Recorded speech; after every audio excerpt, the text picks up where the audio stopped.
You know what they need to make? Granola bars that are spongy, so that they soak up some coffee. Because I bet if I dipped this in my coffee, it wouldn't soak up a single drop. I guess they have. I guess it's called like a cookie, huh? Yeah. Or a lady finger or something. Yeah. I just invented the cookie. I just reverse engineered the cookie from a granola bar. I mean, they're oats. Oats will soak up some water. I guess that's true. I'm gonna try it. Let me see what soaks up in here. Do I get any coffee flavor at all in this bad boy? Oh. Barely. They'll probably eventually do it in your stomach. Yeah.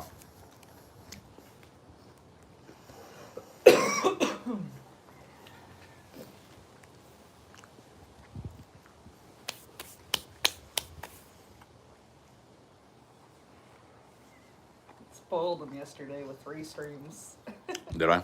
Oh, no, I guess technically. Patron stream.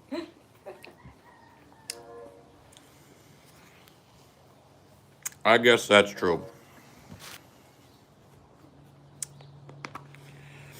You eat a lot of plastic, Mr. Fish? That's good. You better get used to it. You better develop an evolutionary trait that allows you to digest plastic. I think there's like one... I'm trying to remember. I read a story about it years ago.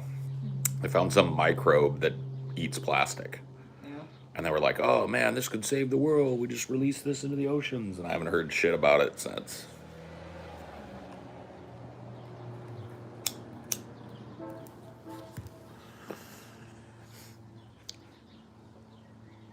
I haven't heard fucking shit about it since.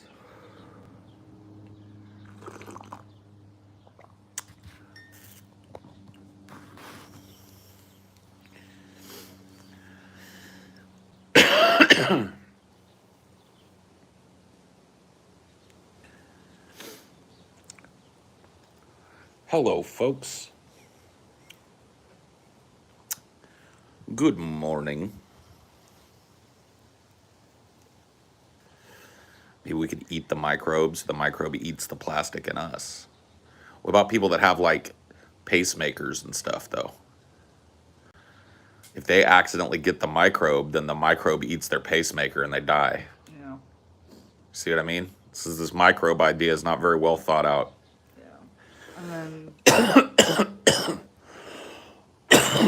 who knows, like, with how much plastic are in fish, if it would, like, leave holes in them or something if Who it the ate fuck it. knows? Like, if they have so much plastic that it's, like, built into their stomach lining or something. Yeah, it just makes big abscesses in their stomach.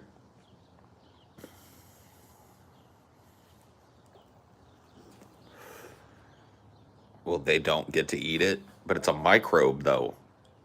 Microbes tend to, like, you know what I mean? They fly around.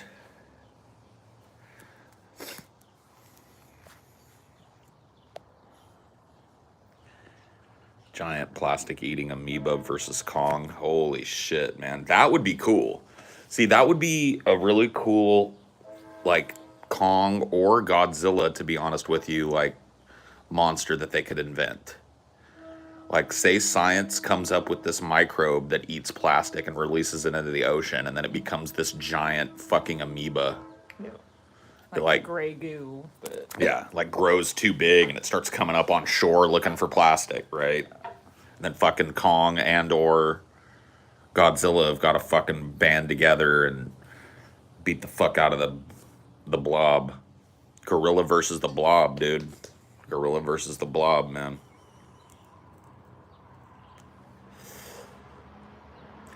There are 2 beings that can beat Gorilla. 2. And nobody has ever guessed either of them.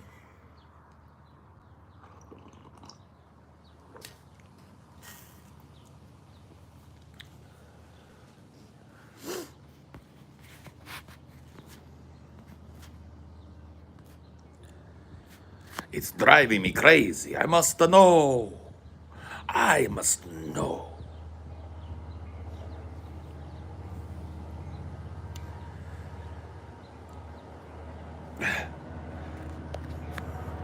Flies, please. Buzz somebody else, please. Please.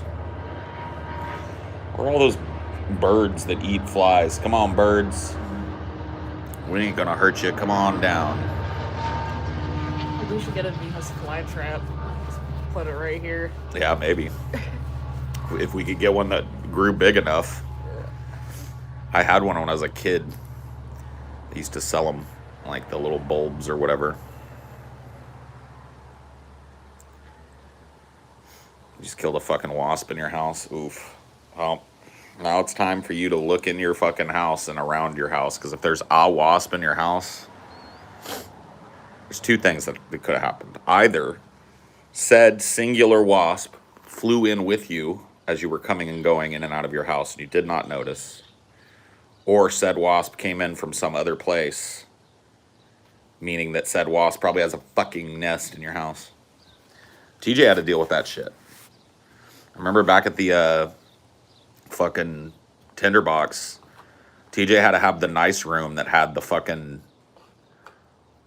fireplace and shit in it. Mm-hmm. And there was a goddamn wasp nest up in the fireplace. And TJ and Chelsea would wake up and find wasps crawling on them and shit. It rained here for a week straight and the spiders have come inside. Yeah, that'll happen. Like if you're in an area, especially if you're in an area that doesn't get tons of rain. Like if you're in an area that's not used to getting tons of rain and then the rain comes fucking tumbling down, like bugs will use your house like an island. Mm-hmm.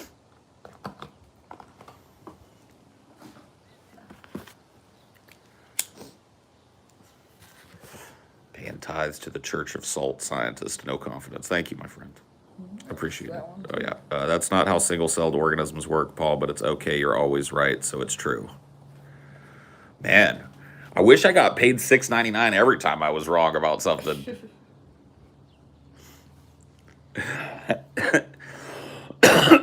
Fuck. Probably be a millionaire by now. Wasps are the species that taught humans how to make paper. That's true. Paper wasps. Paper wasps don't fuck with you like other wasps. I mean, they'll fuck with you if you fucking disturb their but they're nest. Not as, like, aggressive. True. I'm gonna sting you just to fuck with you. They're not like yellow jackets. Yeah. Yellow jackets, I believe, are the most evil of the wasp species. Yellow jackets will sting you for pleasure, for fun, for the memes. You don't even have to, like, I got stung one time by a yellow jacket because I was swimming in a pool. I want you to keep that in mind. I was swimming in a pool and a yellow jacket flew down onto the surface of that pool and stung me on the fucking neck. No possible threat to anything. I wasn't anywhere near its goddamn shit. I wasn't trying to hurt no wasps or anything else. I was just having a swim. Here comes a wasp. Motherfuckers. Oh, yeah, dude. Like, people that get... I've seen some wasp infestations and shit.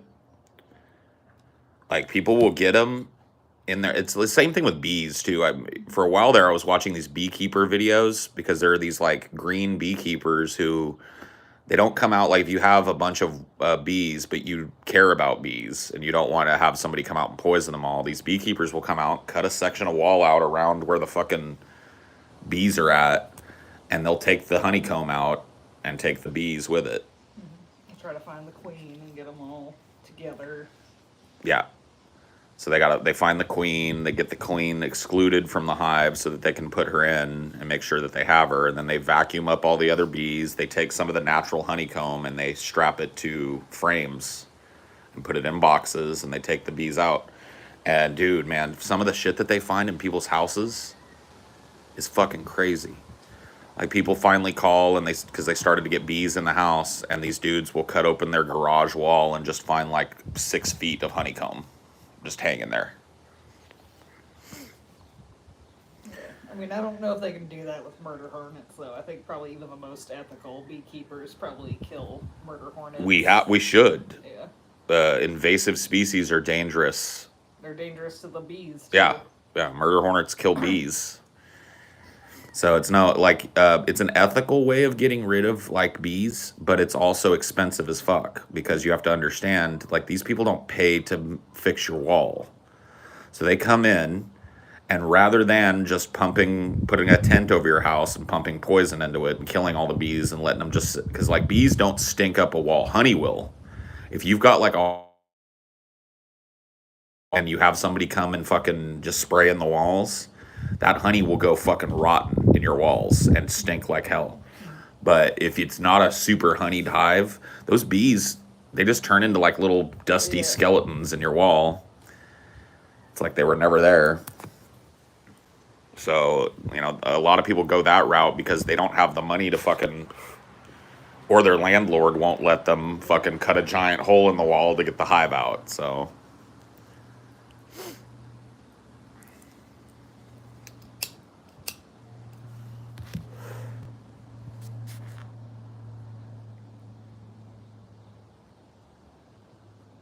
yeah. Dude, spiders will straight out fucking kill wasps. I love that about spiders. So yeah, somebody in the chat said they had a spider bro in their basement that killed a bunch of wasps and left all their bodies down below. And I'm just like, dude, he did you a favor because those wasps were looking for a place to build their nest. Spider bro. I thought honey didn't go bad. I'm pretty sure that the honey in the hive will rot in your walls. Yeah. Well, you gotta consider it's being like It's up fed by decaying corpses of wasps. Well, not only that, well, wasps don't do honey, but like bees. Or bees. Yeah, and fed by decaying bodies, which there's that, and then it's up against other materials in your fucking house. There's dampness and shit. Like I think honey in a jar won't go bad. Yeah. But honey in your wall when it's exposed to different shit, moisture and yeah. Bees are moist. Yeah, their bodies are moist. I wonder why insects don't seem to leave a smell as they rot and die. They just turn into dust. Because they're small and there's not much to them. Like their corpse, they don't leave a corpse that's big enough to stink as what little bit of protein in there rots out. They've got exoskeletons as well. So a lot of the meat and stuff, instead of like us, which we're all meat, right? So when we die, we're rotting on the inside and we're rotting on the outside too, because the outside of us is all meat. Well, on a bug, it's all exoskeleton. So all of the meat inside gets contained in the exoskeleton. What little bit there is kind of just turns to dust in there. Or are you the best deep fat fryer? Well, am I the best everything, man? I don't know. I don't know, man. It's like the day I was born, the angel trumpets blew. You know what I mean? That whole thing. Silver angel trumpets were like, doo, doo, doo, doo, doo, doo, doo. And then here I come, perfect as all get out, you know. Everybody hates me for it. It's such a burden, being the best at everything. Paul, what's your favorite DFF episode y'all have done so far? I don't know. Humans are mostly water, while some humans are mostly Diet Coke and bad choices. No, even the ones that are Diet Coke and bad choices are mostly water. I heard that Paul did a hole-in-one the first time he ever played, and that he's never pooped before. It's true. I do a hole-in-one not only the first time I ever played golf, but every time I play golf. It's why I don't play golf, because people started asking questions. Like, I went and played one time with my friends and sunk fucking 16 hole-in-ones, and they were like, what the fuck, how did you do that? And I was like, you know what, dude, I don't want to play golf anymore, and I just left it at that. Started missing on purpose. I started trying to miss on purpose, I should say, because I thought, you know, they're getting weirded out. So I would like hook it into the fucking woods on purpose, but because I'm perfect, it would hit the tree and go into the hole. Fucking crazy.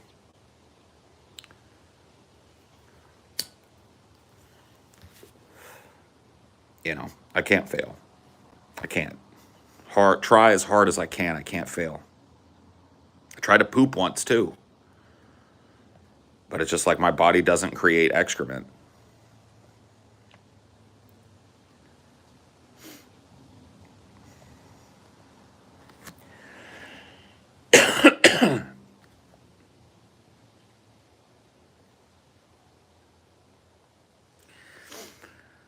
stream name the lead singer of Sublime's dog? Yes, it is.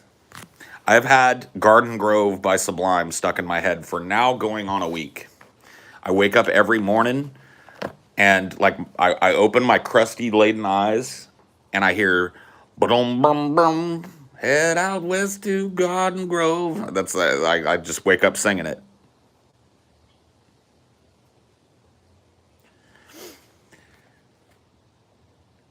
I heard you could even beat Kim Jong-un. Dude, I would beat the fuck out of that soft little motherfucker, dude. Let's be honest, man. Let's be real. Let's talk about celebrities and world leaders that you think Paul's ego could beat in a fist fight. Let's do it. Celebrities and world leaders that you think I could unironically. Now, keep in mind, I can't fight. I'm not a fighter. Well, I can fight, but I'm not a fighter. I'm not a trained fighter. I don't like being violent, but now you can't be going like the Queen, Betty White. You know, we got to keep it somewhat fair. All right? Somewhat fair. Celebrities that I could whoop the shit out of, go. Joe Biden, I don't know. Joe Biden, oh, Fauci, yeah. I mean, Fauci looks like he grew up getting beat up. Chris Kattan, that's almost cheating. Because Chris Kattan is like, he's like a third of me. Joaquin Phoenix, no way, dude. Joaquin Phoenix would whoop my ass. Ted Cruz, I mean, one of his little girls could beat him up. I mean, Ted Cruz, come on. Any one of you could beat him up. This isn't helping me. Chris Crispy, I don't know. Depends on what's at stake. Giuliani, yeah, probably. Although that would be the grossest fight, because everywhere that you punched him, like some black sludge would be on your hand from it. Some grease.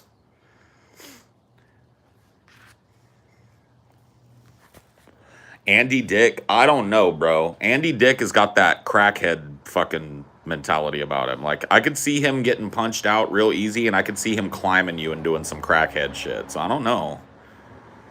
Xi Jinping.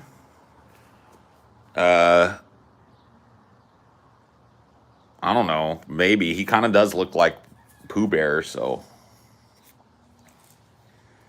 Oh, bother. Oh, bother.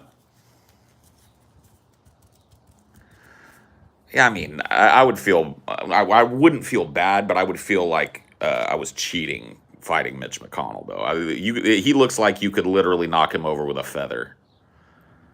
Like, Mitch McConnell looks like you could take, like, a feather out of a feather pillow and wave it at him, and he'd go, like, collapse into a heap of dusty bones. Chuck Norris? No fucking way, bro. Chuck Norris will whip my ass. Michael Cera. Yeah, I could probably beat Michael Cera's ass, but maybe not, though. See, here's the thing about Michael Cera. He's a celebrity. So what if he looks like a nerdy guy, right? He looks like a dork, but in his free time, he's taking, like, BJJ and shit. He's like a Brazilian jiu-jitsu black belt or some shit, and I go to fucking pound him like the nerd that he looks like, and he breaks my arm, you know? Michael Moore, yeah.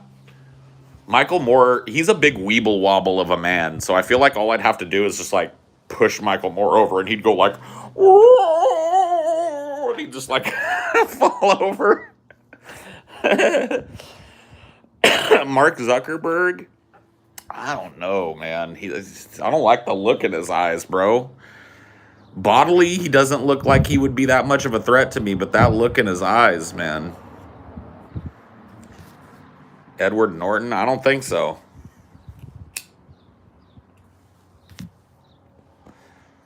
George Lucas, yeah, he's another weeble wobble. Bill Gates, yeah. I mean, come on, that's the easiest one. That's like picking on the world's most stereotypical nerd. Bill Clinton now, yeah. Bill Clinton now, once again, is another one of those people that looks like he could be knocked over by a fucking feather.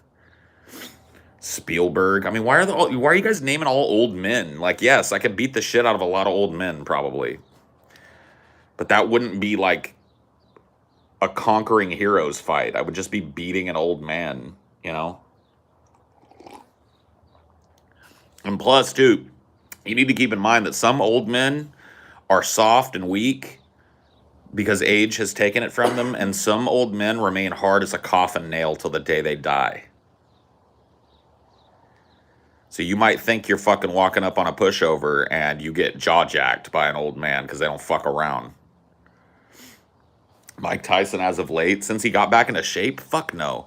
Anybody, like, even when Mike Tyson was big and fat and, like, out of shape and out of the game and stuff, I wouldn't take a punch from that guy. I wouldn't get in a stand-up fight with Mike Tyson. Can you imagine taking a punch from that dude? Even a punch that's, like, not at full training strength and shit. Because this dude, it's not just the power of Mike Tyson's punch. It's the knowledge of where to punch you, how to move his body when he's punching you. You don't unlearn that shit. You know, it might get a little rusty and dusty in you, but I'm not a trained fighter. So you go fucking face to face with Mike Tyson, you're hitting the mat. You're going down. And it's going to hurt. Even 12-year-old Mike Tyson probably beat the fuck out of me. He was already like a Golden Glove champion at that age, wasn't he? Or maybe not. I think he started training around then. Didn't he win his first Golden Glove at like 13 or 14 or some shit? I know he had a young start to his career, so I guarantee you, like mid to late teens, fucking Mike Tyson could fucking beat the fuck out of me. Ellen, that could go either way, bro. Once again, I don't know what Ellen... See, like, this is what worries me about these celebrity death matchups, is like, what are they getting up to in their fucking free time? You know what I mean? Ellen wears pantsuits and tries to be this goofy, lanky thing, but, like, what if she's at home, like, getting strong? Taking, like, kung fu or something. Like, how do I know? You couldn't kick fucking Mike Tyson's butt. Get the fuck out of here, dude. Let me tell you how it would go. There would be 2 hits. He would hit you, and you would hit the ground. Oh, I love that. I love that shit talk. That was like shit talk that got bandied about between like kids in my school that were about to fight. There's gonna be 2 hits, bro. I'm gonna hit you, and you're gonna hit the ground. Come on, let's do it. That's how most fights in high school went. At least the ones I saw. Danny DeVito. I mean, yeah, but that's like, he's toddler sized. You guys are giving me hella fucking handicaps against people. You're picking like ancient old men and midgets. Come on. Come on, dude. You can't do that.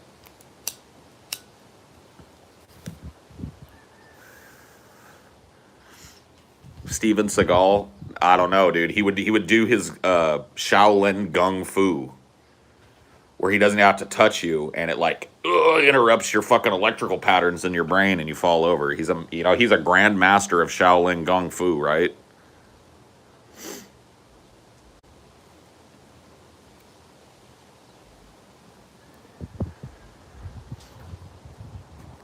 Chris Farley in his prime. Have you seen how athletic Chris Farley was in his prime? Number one, here's 2 things you need to know about Chris Farley. In high school, he played fucking center. He was a center in high school. Big dude, but athletic.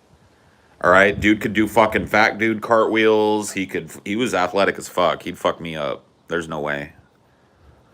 He was fatletic. Like, that term exists for a reason, and that reason is mostly Chris Farley.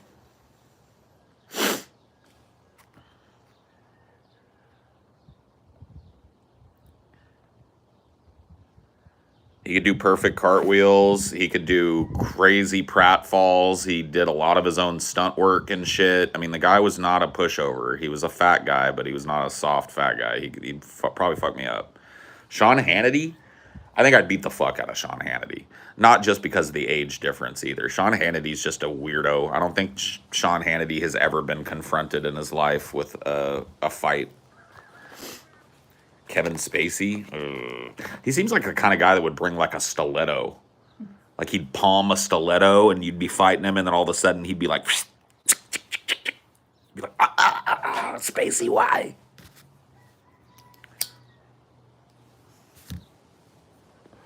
Tucker, I could beat the fuck out of Tucker. Assuming he's not, once again, underneath that fucking lame little suit he wears, like shredded fucking kung fu master. I beat the fuck out of Tucker, for sure. Anderson Cooper, nah, he'd probably beat me up. Anderson Cooper's in all kinds of good shape and shit. Like, nah.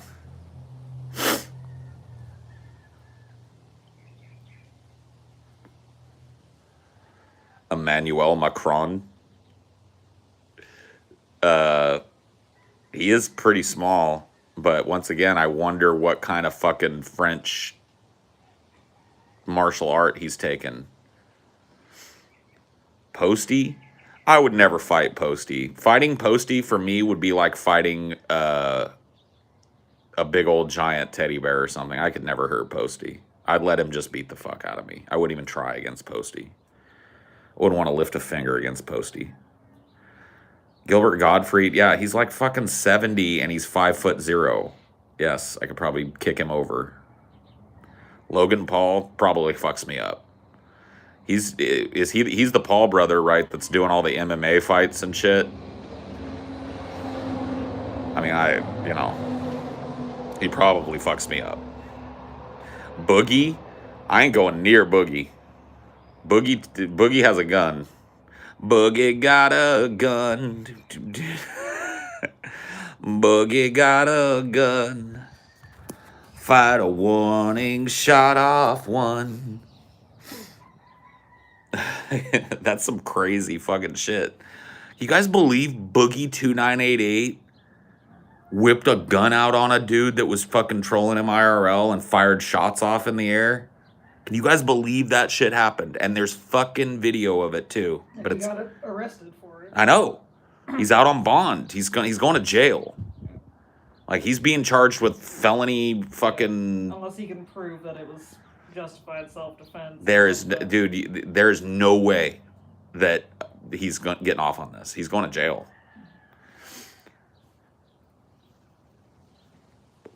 There's actually, you can't see it yet because it hasn't been released. The video that was taken by the dude that was trolling Boogie, and he immediately turned it over to the cops.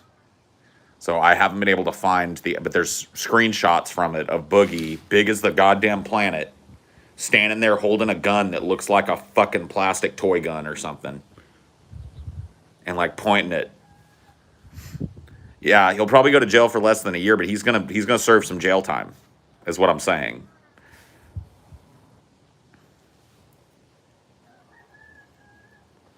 He's going in.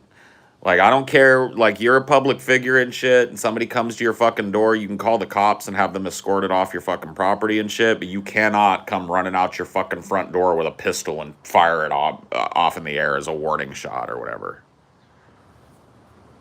Like, that's... You don't do it. Boogie got a gun, do. Boogie got a gun.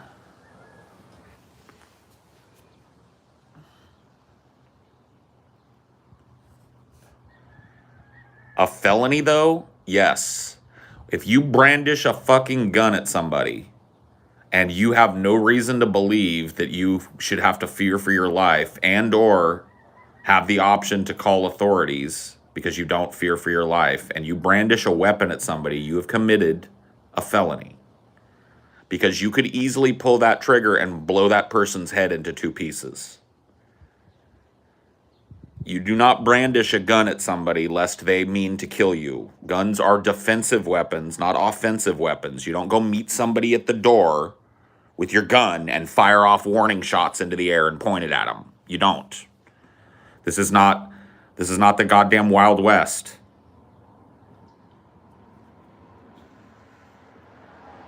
There's a boogie with a gun over there, telling me I've got to beware.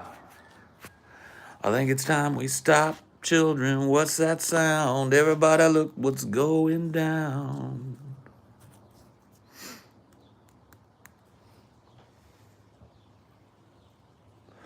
Yeah, people don't understand that, like, when you fire off a bullet into the air, right? I think a lot of people just think it whizzes into outer space. No, that bullet makes a parabolic arc from where you shot it and comes down almost at the speed with which it left the muzzle and lands somewhere. You don't fire off fucking bullets in a goddamn neighborhood. You don't brandish a pistol at somebody who's standing outside your house. There are other ways that you can go about dealing with that. You get a fucking restraining order. You call the police and have them come out and remove the dude from your fucking property. There's a number of things Boogie could have done other than grabbing a pistol and brandishing it and shooting it into the air. Dumb fuck shit. Motherfucker deserves some jail. This is an example of why everybody should not own a fucking weapon.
Boogie got a gun.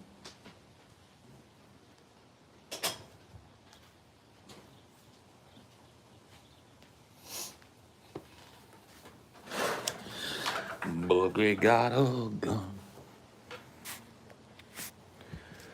What does daddy do?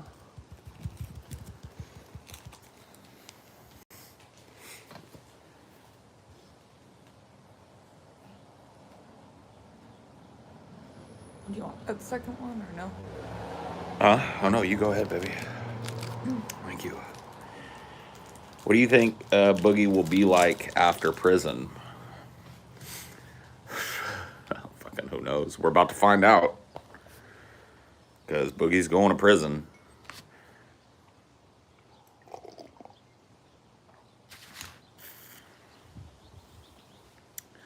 But I gotta be honest with you, and this is not just to fucking diss on Boogie. Boogie2988 is an example of a person who should never have been sold a gun in the first place. He's emotionally unstable. He has threatened suicide multiple times. He's had wellness calls made on him by his fucking community in good faith because he started talking vaguely about how he's saying goodbye and shit. This is a person that should never have been allowed to walk into an establishment and purchase a firearm. Period.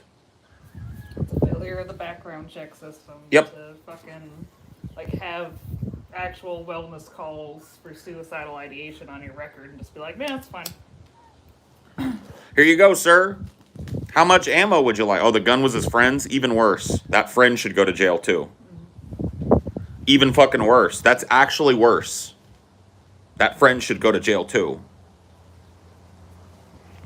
He loaned his gun to a mentally unstable person to fire at somebody outside of his house. You go to jail, too. And you get your right to own a fucking weapon again because you loaned your gun to somebody. Johnny Bumpins.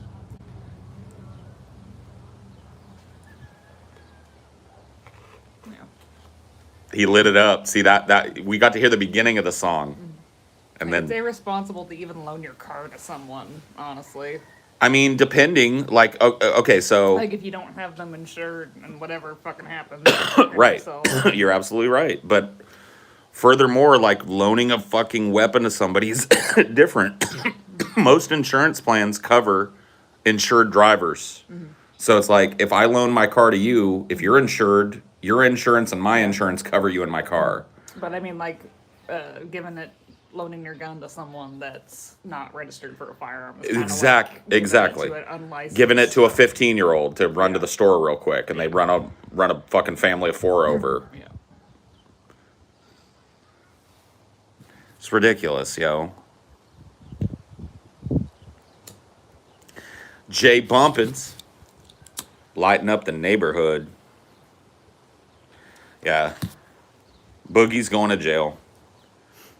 You don't think people should die if they want to? You're talking about, like, assisted suicide? I'm all for having a fucking ethical and governmental talk about assisted suicide and what that would look like. But as it stands right now, I support assisted suicide for people who are in terminal physical ailment and pain constantly. Or people who have dementia and have lost their minds and aren't acting themselves and shit. I do not support assisted suicide for people that are 20 years old and depressed because they can't find a girlfriend or a boyfriend or whatever. I wanted to die a lot of times when I was a kid and a young man. A lot. Even an older man. And even as an older man, the thought crosses my mind. Suicidal ideation is not a good thing. And it's definitely not something that I would want to set up a government-run organization so people can make the snap decision to go in and die when they're feeling like that. Because had there been a place like that for me, I wouldn't be sitting here. If there was a place you could walk in, no questions asked, and be like, look, I'm done with life. All right, hook him up. See you later. I'd be gone.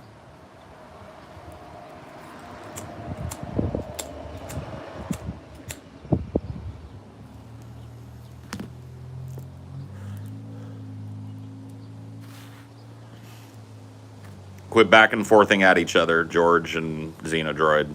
Don't even fucking start it. Read the goddamn rules and realize that you're in fucking contradiction of said rules. No adding. No side conversations. It's all right there. So please stop. You won't be asked again.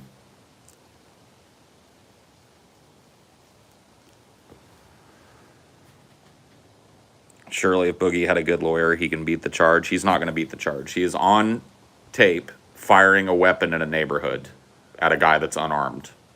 He's not going to beat the charge. Yeah, I think whatever state he's in doesn't even have. They don't have, there's no, I don't remember what state he's in. I think it's New Jersey. It doesn't have stand your ground. I can't remember, but I thought I remembered it was Boogie lived in New Jersey, and wherever he's at doesn't have a stand your ground law at all. You don't think he's going to get jail time? You think Arkansas will give him house arrest or something? Oh, he's in Arkansas. Well, that changes it. He's in the deep south and shit. I don't think there's a stand your ground law in Arkansas, but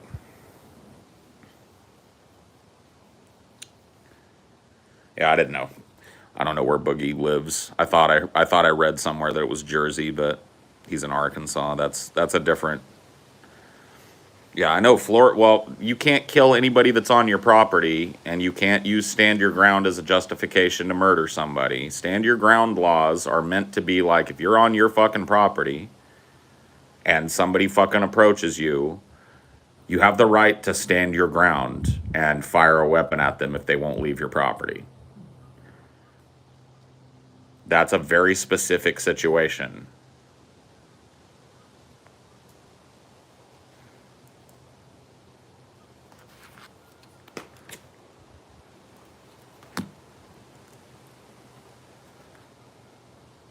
That's why I was confused. He got booked in Washington County, so I was thinking maybe he was in Washington or something, but it's just Washington County, Arkansas. Got it.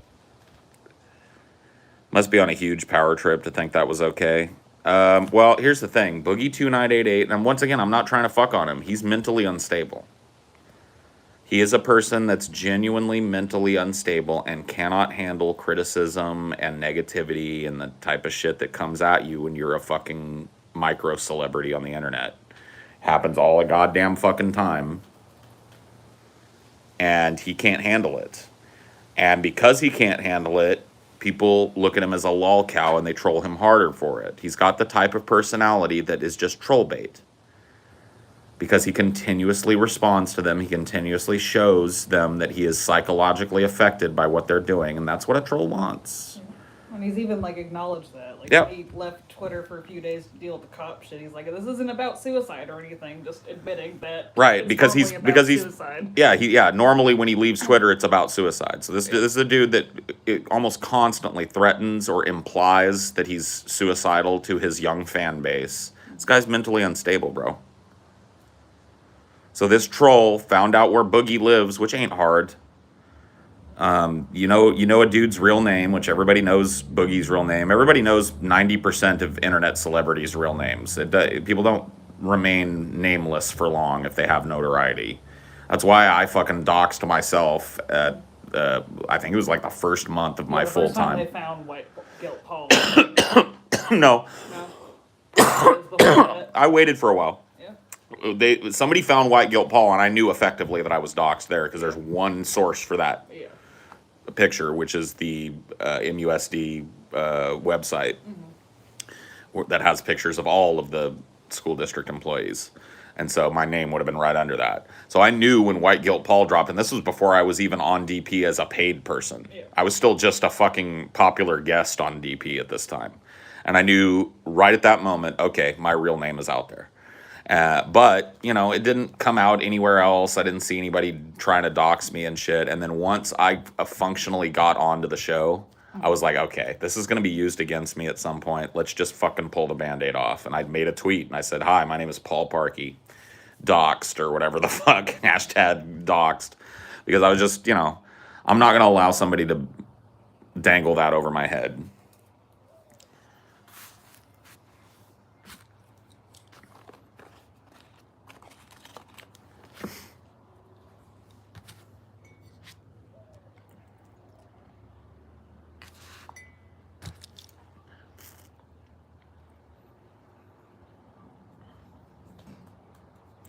Yeah, I gave you guys a totally fake name. What kind of name is Parky? I mean, you guys are so stupid.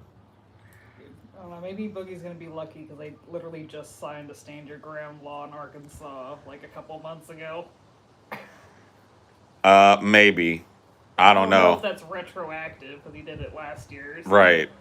Usually, well, I don't know. We'll see. Boogie, yeah. I mean, Boogie might fucking snake out of it because he lives in Arkansas, but I'm telling you, from what I've seen of the case, he's fucked.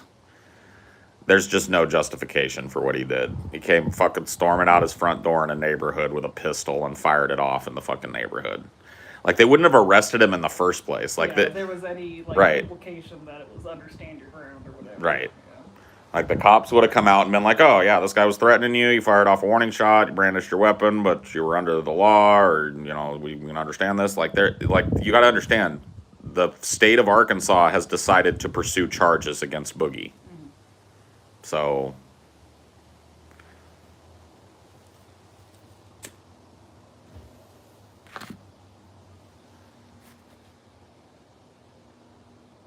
Paul Parkey, Peter Parker, very Marvel-like, I know, and you guys bought it, hook, line, and sinker.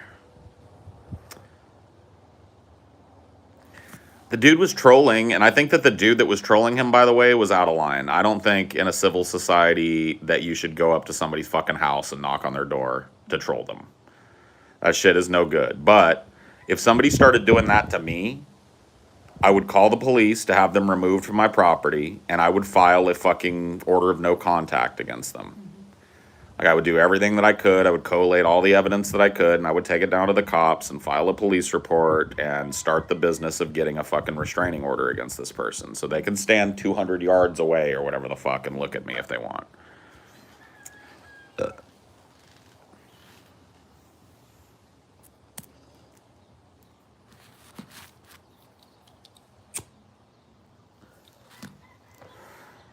I don't talk anymore about whether or not I have a gun, but let me tell you let's just assume hypothetically that I do. Let me tell you the only way in which I would brandish that weapon.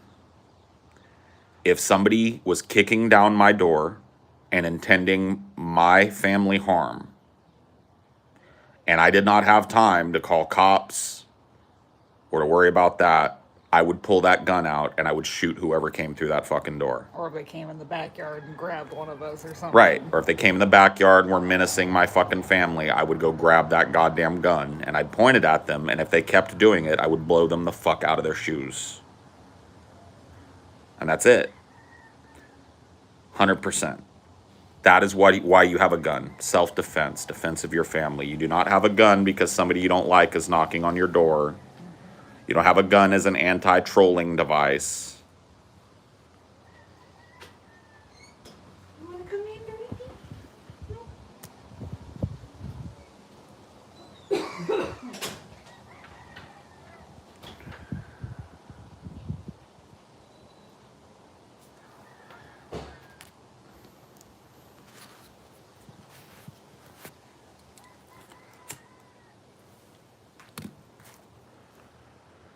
Shouldn't point it at them until you're ready to fire. That's absolutely so. Rule number one with guns, and this is absolutely gun safety 101, rule one. You ready? Never point a gun at anything that you don't mean to utterly destroy. I'll say that again. You never point a gun, regardless of its loaded or unloaded status, at something that you don't mean to utterly and completely destroy. You do not put your finger on the trigger of a gun unless you mean to squeeze that trigger. So even if you are holding a gun and not pointing it at somebody, if your finger is through that trigger guard, you're going to blow your own foot off or snap and fucking blow somebody else. No. This is how you hold a weapon. This is how you hold a pistol. This is how you fire a pistol. You don't point a fucking gun anywhere near anything that you don't want to completely and utterly destroy.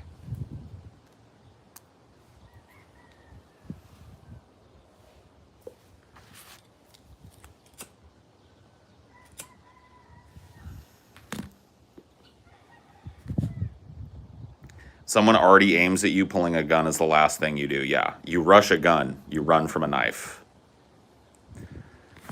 Good old Irishman. But it's true.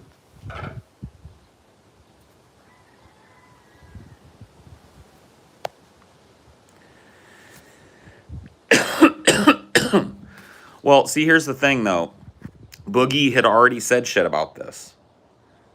So Boogie's got all these reams of evidence about the back and forth between him and this guy, and I'm pretty sure he made some threats to this guy. If you show up, I'm gonna fucking kill you, dude. You better not show up at my house. I'm gonna fucking shoot you. I'm pretty sure that's part of this case. Boogie streams his whole fucking life. So his back and forth with this troll guy is not some secret behind-the-scenes thing. Played out in public. Threatened this dude with fucking shooting him, as far as I understand. He's fucked.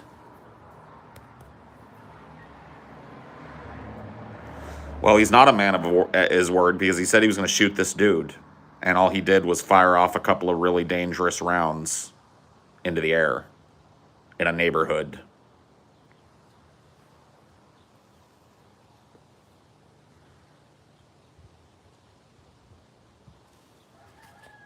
And he said he'd love it, yeah. If he pleads mental instability, he will go to a federal mental institution and he'll serve an indeterminate term there. Boogie doesn't want that. Trust me. There's no way Boogie is going to angle for the mental facility angle, because he's going to get way more time if he goes the mental facility route, because he is an unstable person. And all of that instability that he's put out there on the internet now becomes material to his treatment plan. Because they don't have to ask him what happens. They don't have to rely on the testimony of people close to him. They can watch him have mental breakdowns over and over and threaten suicide over and over. Trust me, Boogie doesn't want to claim mental instability. He goes down that road, he's going away for a lot longer than he's going to go away on the felony he's already facing.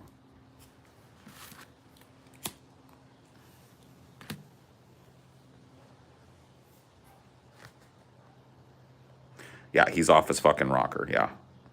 This happened last year, and Boogie was recently arrested for it.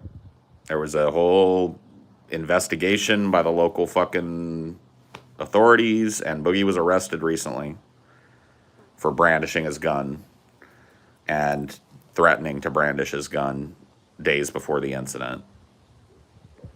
It wasn't even his gun, as people are telling me, so... yeah.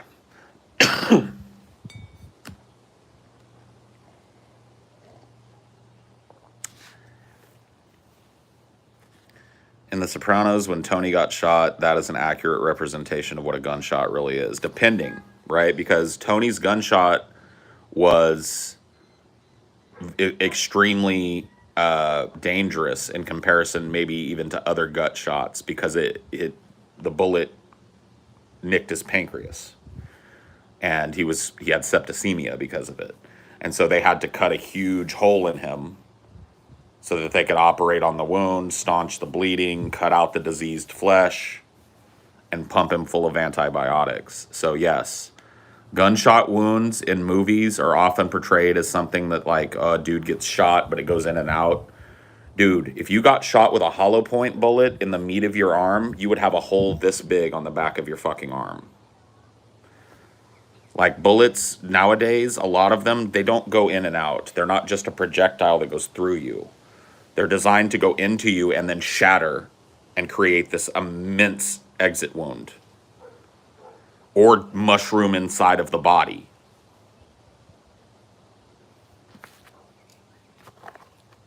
Would Boogie get more help if we went the mental institution route? It's not ideal, but maybe it would actually address this problem. I don't know. Like, I don't want to fucking diagnose Boogie further than what I've fucking seen. You know what I mean? And get a profile pic, by the way. Yeah, I wouldn't want to fucking, like, try and diagnose Boogie other than what I've seen. And what I've seen, I would say, is clearly mental instability. Multiple self-harm threats, multiple suicide attempts, multiple suicide threats, emotional manipulation of his young audience, constant emotional meltdowns and stuff in public and on Twitter.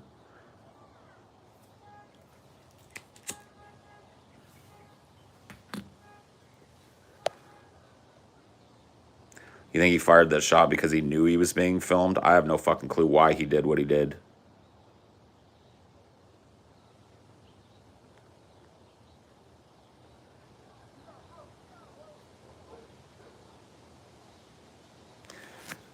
See, the problem is that America's mental health facilities are often not great.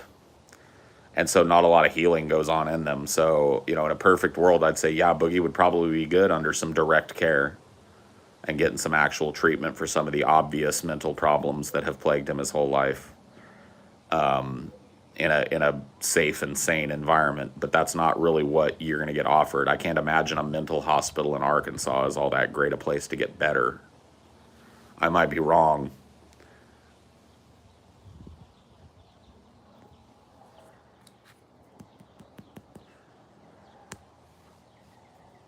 Boogie got self-righteous because somebody trolled him real hard. And once again, this is not in defense of the troll's actions. I don't think anybody should be showing up at anybody's house. But I also don't think anybody should be fucking pointing a gun at anybody.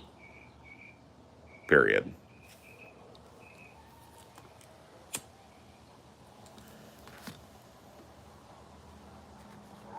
Someone like him won't do well in prison. He's an easy target.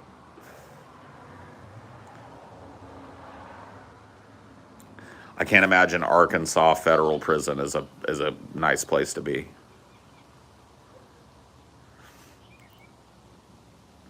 I don't know, man. Like I said, dude, Boogie might be a decent person beneath it, but Boogie is a tragically, tragically sick person.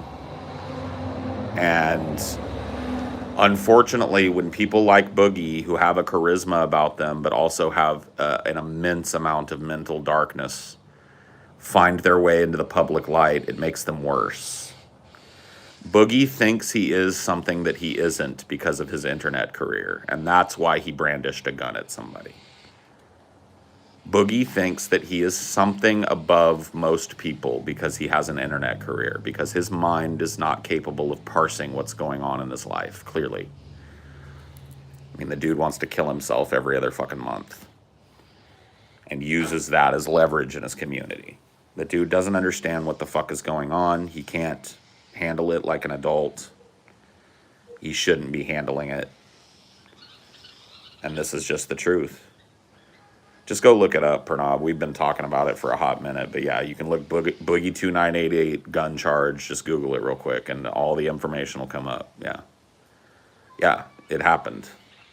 This happened last year. Somebody was trolling him, showed up at his house, found out where he lived, and knocked on his door, and Boogie came out the door with a gun.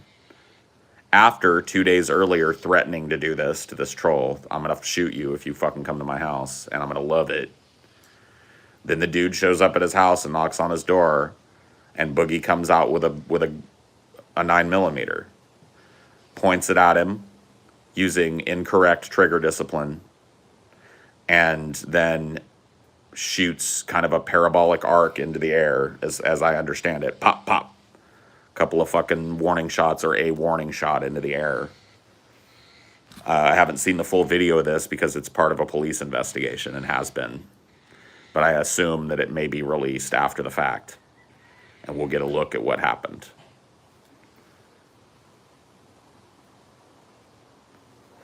But the state of Arkansas and the fucking attorney general's office in the area that he was at conducted an investigation into it and looked at all the evidence surrounding it and arrested him recently for it. You think people have better things to do than research to dox and troll? You would think, but sometimes they don't. It was a double action revolver with a hair trigger. Really easily could have killed the guy. And it wasn't even his gun, so there's a good chance that Boogie's not even trained in the use of that weapon. I can tell you from the pictures that I saw, he's using completely incorrect trigger discipline, completely incorrect muzzle angle, like when you're talking about pointing it at somebody. He's not following those rules that we talked about earlier. He's got his finger through the trigger guard of a hair trigger weapon. That's just asking to blow somebody away. And if he'd have killed this dude in his front yard, he'd be going to jail for life.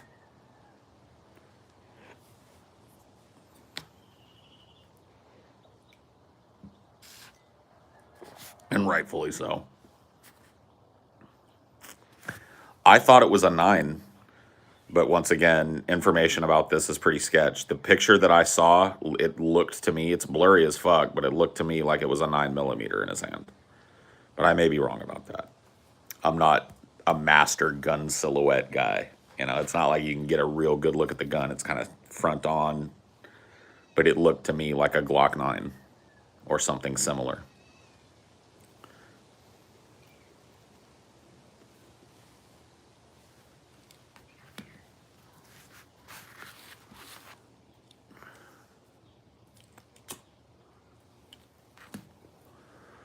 Does the prosecution ever pursue psych evaluations, asking, since you watch a lot of court proceedings? The prosecution, no. Typically, the prosecution will not pursue psych evaluations unless it somehow bolsters the state's case. If the state is trying to make the case that somebody is too mentally unstable to be left in public or whatever, and that's part of it, then you may see the prosecution invoke mental health and ask for psych evals. But typically, it's the defense that asks for psych evals.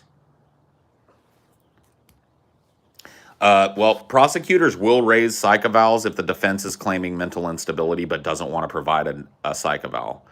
And oftentimes, I guess, prosecutors will ask for a secondary opinion psych evaluation, expert witness, blah, blah, blah, blah, blah, so that they can have a contradictory witness to bring up on the stage. There's a lot of jockeying that goes on in the political process that people don't know about. Like, so much of it is spent in conference with the judge between the two attorneys. Like that shit, when I sat on that jury for all that time, and once again, I wasn't on a murder jury or anything. I was on a long civil jury. And so many times, sometimes it felt like every question got a bench conference. We would all get so fucking annoyed because somebody would ask a question of a thing, objection, and then, may we approach, Your Honor? Yes. And they'd walk up there and whisper shit to each other, some of which we could hear because the jury box was not far from the judge's desk. So we could overhear little snatches of the argument that they would have. And then they'd go and they'd try and rephrase, objection, and then they'd fucking do it again. Like, that shit happens so constantly. It's so mind-numbing. But it's part of the process, and it should be, I think. As imperfect as it is, it gave me a look at the actual justice system. And there's a fastidiousness about what kind of information gets to be presented, what kind of questions are allowed to be asked, and what kind of information is allowed to be entered into the record for the jury. Like, all of that stuff is very carefully evaluated from both sides and with the oversight of a judge for a reason, you know. If you're medically diagnosed with ADHD, it might get you out of jury duty, but you will likely be asked if you are medicated for your ADHD. And if you say yes, then they will ask you further questions about the medical status of your ADHD. A lot of people think that there's these get out of jail free cards for jury duty. Like, they can say, like, I hate cops, and they're going to be off the jury. That's absolutely not true. voir dire is a very, very unique process. If you've ever been through it, it's really actually kind of interesting because it's a jockeying between the political parties, or not the political parties, the two parties in the lawsuit before the lawsuit ever begins. So the process of jury selection is called voir dire. And depending on the size and length of the jury that you expect, you get a ton of people, right? And they pass the first test of being selected for voir dire. And some people are selected, it's basically like a lottery number, and they will call your number. I can't remember what mine was. But they'll call your number and you have to go take your place in the jury box. And then you are examined and cross-examined by both parties. Yeah. If you try and say some shit like that, the judge will intercede in the voir dire. And I shit you not, I heard him do it. When I was sitting in voir dire, I can't remember what the person said, but they asked, in the voir dire, one of the attorneys asked him a question. Do you think that you could remain impartial in this case? And the dude sitting in the jury box answered no. And the judge said, why is that? And he said something like, I don't like government officials and I don't like school district officials. And the judge said, sir, I don't know how many documents you've read about getting out of jury duty, but I will advise you that you are under oath and that further hyperbole from you is not needed. You'll answer the questions directly. So he fucking shut that guy down. That dude ended up on the jury. So you don't get to just walk away from the jury by acting like a crazy fucking loon. Or just saying some shit that's outside the fucking Overton window or whatever. Dude, judges have seen that shit a million times. People want to dodge jury duty every fucking day.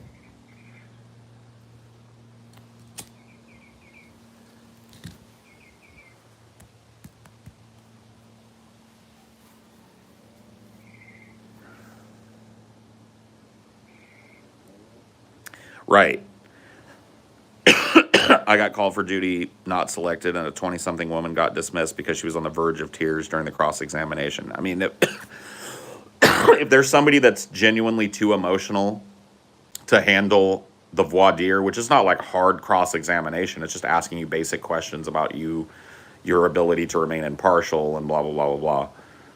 Like, if that is something that pushes somebody to tears, they're probably going to end up off the thing. But if she was crying just to get off the jury, there's a good chance that the fucking judge will clear the room, send the jury back, jury and prospective jury, back to the fucking juror's pen and fucking talk to this person one-on-one.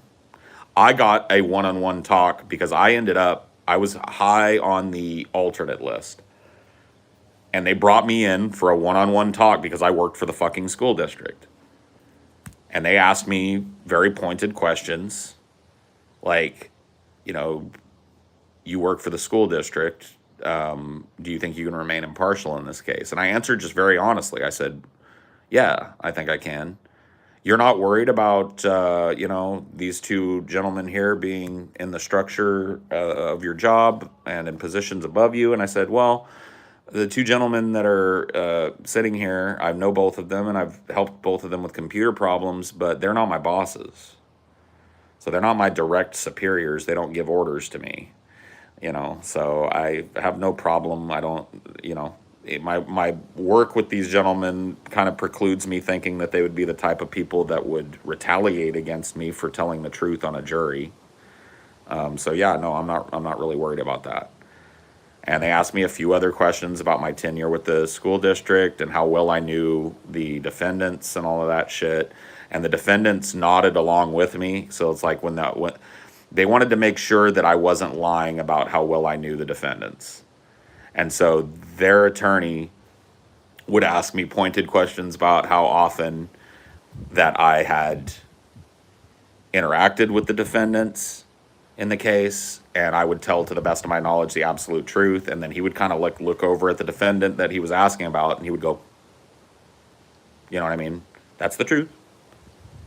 And so ultimately they decided to put me on the jury as an alternate, and I was within a month sitting impaneled. I had moved from the second or third alternate seat onto the jury. I think within a month or a month and a half. And I sat on the jury for a further, I believe, almost 8 months before I had to leave because I was starting college. So, crazy experience. A lot of boredom, but a lot of insight into how the wheels of justice are slow but unstoppable.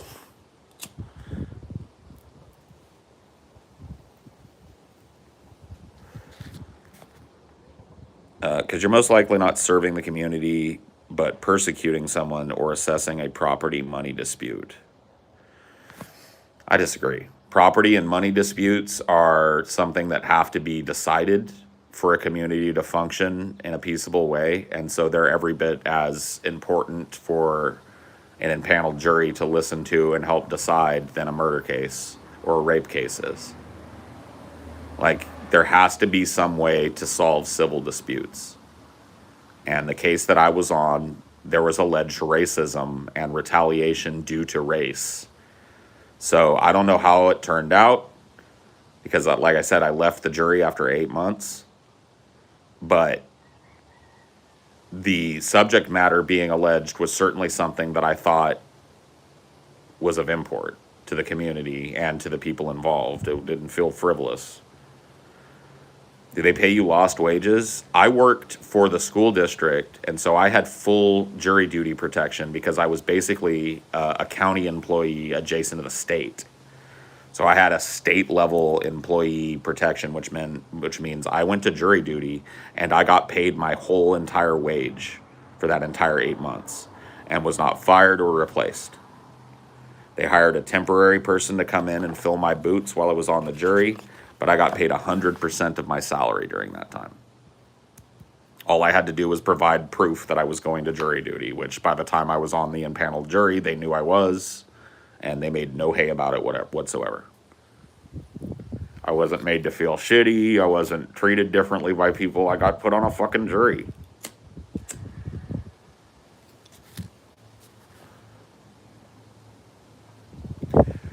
So the case was about a former principal in the school district that I worked in. He was a black man.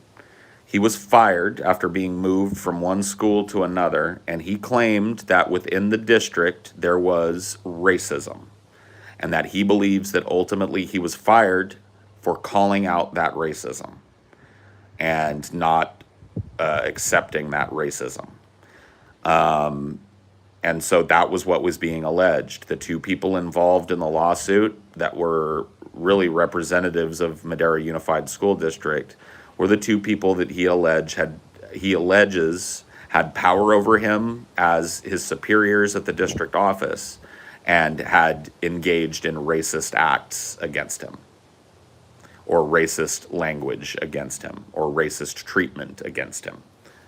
So that was what was alleged in the lawsuit. The gentlemen that were sitting on as the defendants, one of them was a former superintendent and member of the school board, and the other was a high-ranking district office, what they call curriculum official. So I knew both of these gentlemen. Weren't you not a conflict of interest given you work for the school system? Well, if you were listening, I was brought before the judge solo with just the defendants and the prosecutor to talk about that very issue. I was asked on my, because they give you a jury questionnaire once you reach the second point that asks you a bunch of questions. Do you know this person? Do you know this person? I answer honestly. I checked the ones that I did know because there was a lot of district office officials listed on the list of potential witnesses, and you have to go through this whole list of people that are potential witnesses and check the ones that you have knowledge of, and then there's a little space underneath where you can tell them what your knowledge is. So it took me a while to do it because there were a ton of district officials, a ton of teachers and stuff that I knew, administrators from the district office, various workers at the like people I knew. So I was just like, yep. So they brought me in rather than just dismiss me outright because It also asks you, do you think you can remain impartial on this jury, blah, blah, blah, blah, blah. And I answered very succinctly, yes, absolutely. I do not fear retaliation or whatever from my employer. I've never given any reason to believe that the two gentlemen listed as defendants would do that. And I do not fear losing my job. So yes, I could hear the facts of the case or something like to that effect. They pulled me in solo and went and like cross-examined me. The prosecuting attorney asked me questions about, did I feel a sense of allegiance to the school district because they're my employer? And I said, no. I feel a sense of allegiance to the school district because it's my job to maintain the computers of the school district. But as far as allegiance to where I would lie or obfuscate facts or whatever, absolutely not. And then the defense attorney would stand up and ask me more of the questions about, how do you know Mr. So-and-so? And I would say, well, I'm aware that this is his position at the district office.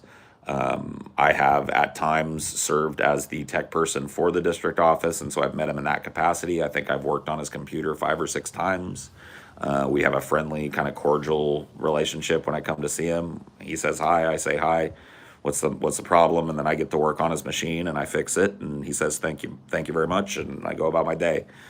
I don't, we don't fraternize within work or outside of work. I quite frankly don't have time, And then the other guy was, like I said, a former superintendent and a current member of the school board. And I was asked about him. And I said, yeah, I have helped this gentleman probably a few more times because he was the superintendent for a while. But same kind of thing applies to the other gentleman. We had a very cordial business-related relationship. I never fraternized with him. Have no reason to believe that he would project any ill will onto me for sitting on this jury. And, and they said, okay, thank you very much. And they dismissed me. And I think it was that day, at the end of the day, after a few more hours, I found out I was alternate number 3.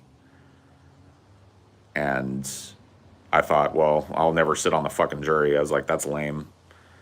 But little did I know that this jury was going to cycle through its entire pool of alternates.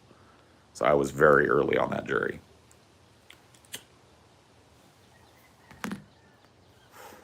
They had 20 alternates for this jury, and by the time I left, there were 3 remaining.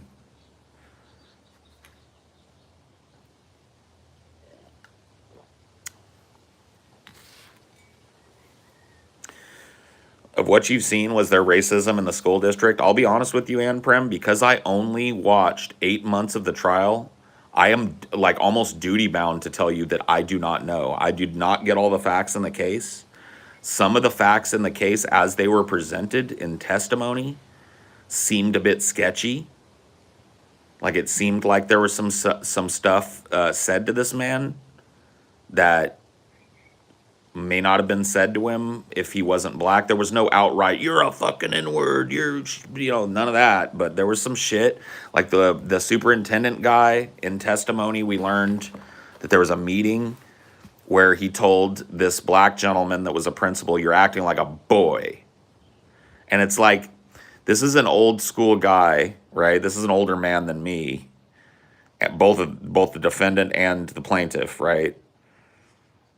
The connotation of that word when you're spitting it at a black man is known, right? Now, of course, I didn't get to see the testimony of the gentleman who was alleged to have said that fully, because there was a break in his testimony because there was a problem with another witness, and it ended up with a litany of other witnesses. So I got to see the first part of that guy's testimony, never got back to it before I left the fucking jury. But as I remember, he denied that the connotation was meant that way. There were other witnesses there that testified to him saying that. So it's just like, maybe there was some shit going on. Maybe there was some impropriety. There was also some evidence of impropriety that was obviously introduced as evidence on the prosecution side.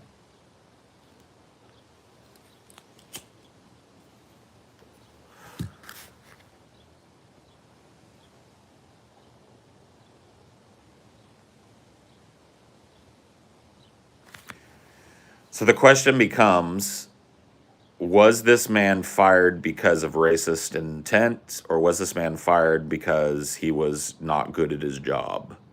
And that was really the question at hand, and I can't answer that for you. Because, like I said, I was impaneled on a jury, and I did not receive all the evidence. I left the jury before all of the evidence was completely presented. I had 3 notebooks by the time I left, full.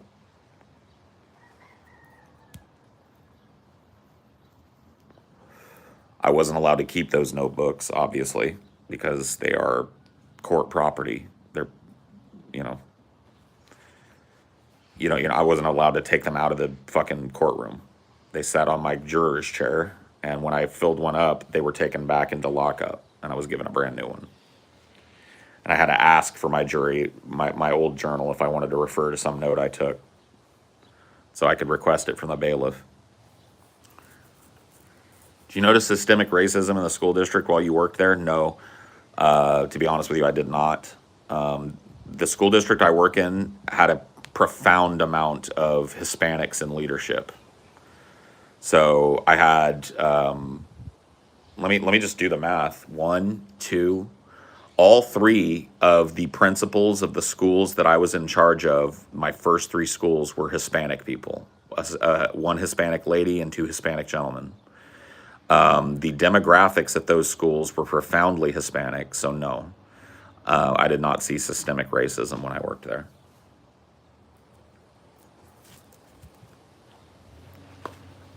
I saw a school district that was pretty representative of the community that it served in terms of, like, people of color in places of power.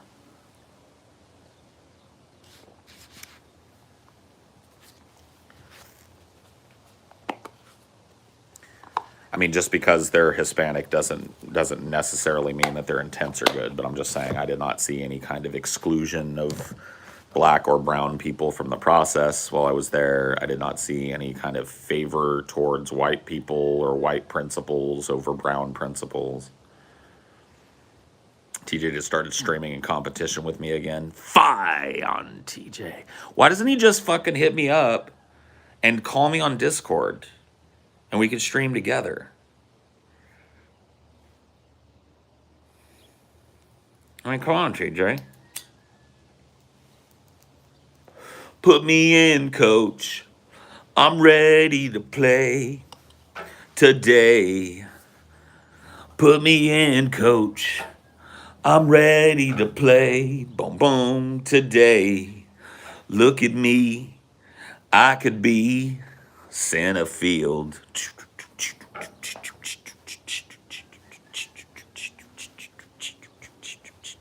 You can have the money. I'm saying bring me on his show. I don't give a fuck.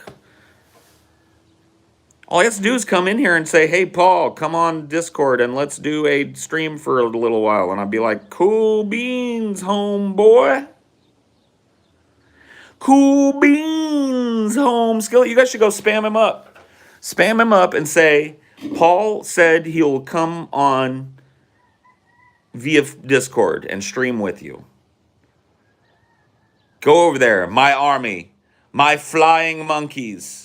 I would like you to fly away briefly and temporarily to TJ's much lesser stream. He will be streaming on TJ Does Life.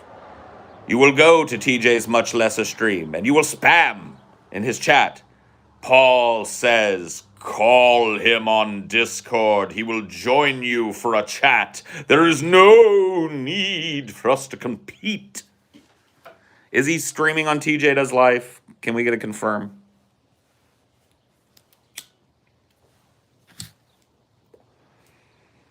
People are going. They're doing it. Get over there. Get over there, you. Get over there, you.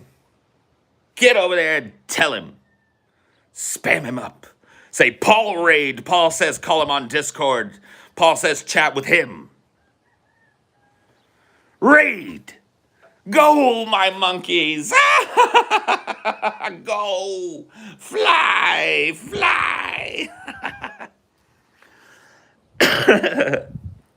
I'm serious. I don't know why TJ doesn't hit me up with this shit. Call me on Discord. I'll join you on your stream. You can keep all the guys.